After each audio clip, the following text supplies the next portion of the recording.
In this discussion, we will discuss the discussion question of describe process for a new partner to be admitted to a partnership. For more accounting information and accounting courses, visit our website at accountinginstruction.info. So this is a bit of a loaded question here because there's a few different ways that a new partner can be admitted to a partnership, and the transactions that will be involved will be a bit different depending on those processes. So one way is that we can have a partnership. Say we've got A and B as the partners, A and B, and they own 50-50. We could have one partner, say B, sell a portion of their partnership, say 20%, to C. And if that happened, then what's happening is and usually you'd have to get approval from A, B would have to get approval from A to sell a portion of the partnership to C. But once done so, it's really a transaction between not the partnership and the new partner, but between B and C. So they're selling part of the partnership between B and C. The thing that's going to be confusing about this is often the fact that when we see problems related to this, we see that C pays B, and we tend to think that we have to record that cash somehow. But we don't for the partnership because the cash didn't go to the partnership. C paid B, it didn't go to the partnership. So in terms of the partnership side of things, what do we need to do?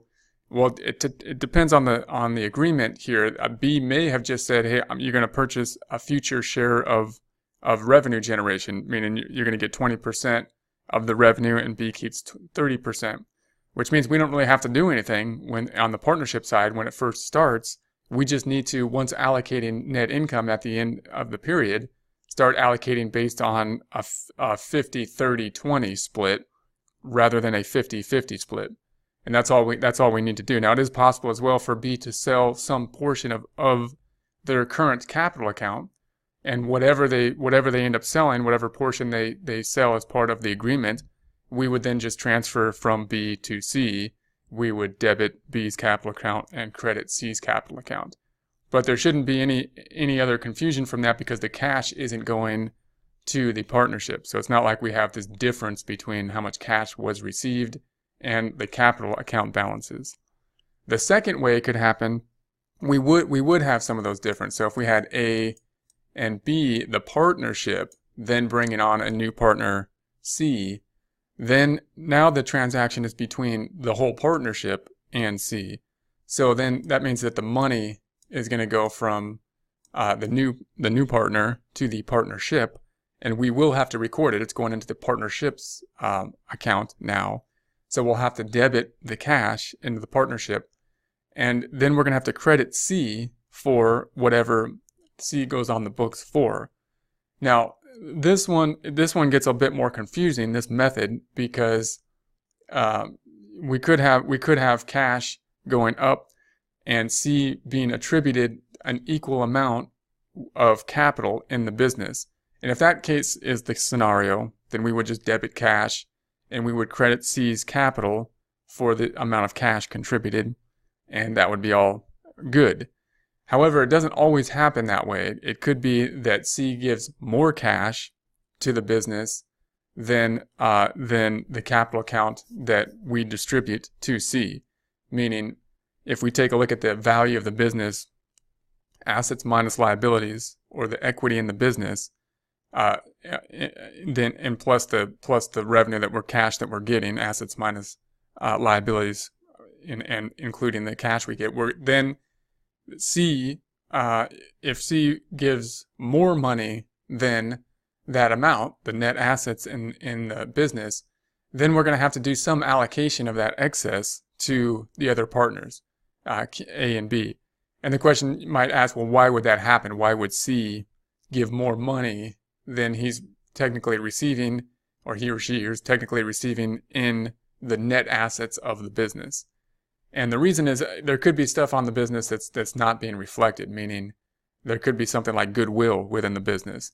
So A and B might have been in this business for a long time. They might have a reputation in the business that's not reflected on the balance sheet, and therefore there's some value in the balance sheet that's not reflected there's some value not reflected on the balance sheet that is apparent in the business, and C is willing to pay for that by paying more than the net assets in the business. So if that was the case, then we'd have to debit cash for whatever was given.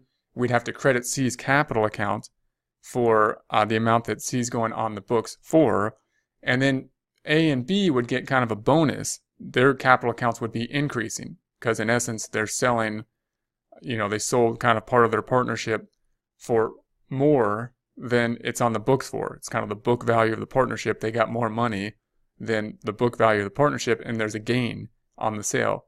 We don't record the gain in net income and then roll it into the capital accounts because it's not really the partnership we're not talking partnership performance. The partnership didn't earn the revenue. We sold the actual partnership. So it shouldn't go into net income. It's a gain it's kind of like a bonus or a gain to B, A, and B. Their capital accounts going up, representing that they're owed more money from the partnership. They have more value within the partnership. Now, it could also be, last scenario, that C goes into the partnership and he gives less money than the book value of the partnership, including the cash that's being contributed. And so if that's the case, and again, you might ask, well, why would A and B accept that? Why would they accept a new partner going into the partnership and the new partner pays less money than is the net value of the partnership, their portion of the net value of the partnership? Why would A and B do that? Well, it could be that C now is maybe C is some kind of all-star, some kind of superstar, big name person, and if they go into the partnership, maybe they're gonna bring some intangible into the business and therefore pull up the business reputation a lot. So that could be one way. It could also be that A and B really need some capital investment in the partnership at this point in time because they want to start a new project or something like that, or expand in some way, and they're willing to get the capital that they can from C, even though it's less than possibly the net value of the business. So if that happened, then we'd have to debit the cash. We would credit C's capital account, which would be higher than the cash, because we're going to give a higher percentage to C than the cash, and then we'd have to reduce the other two, A and B's capital accounts, because in essence they kind of sold their business at a loss. We don't record it as a loss on the income statement, again, same reason, because the partnership didn't really have a loss. The partners kind of had a loss. So we're going to lower the capital accounts, representing the fact that the partnership basically owes them less money due to this transaction, due to the sale of the partnership interests. For more accounting information and accounting courses, visit our website at accountinginstruction.info.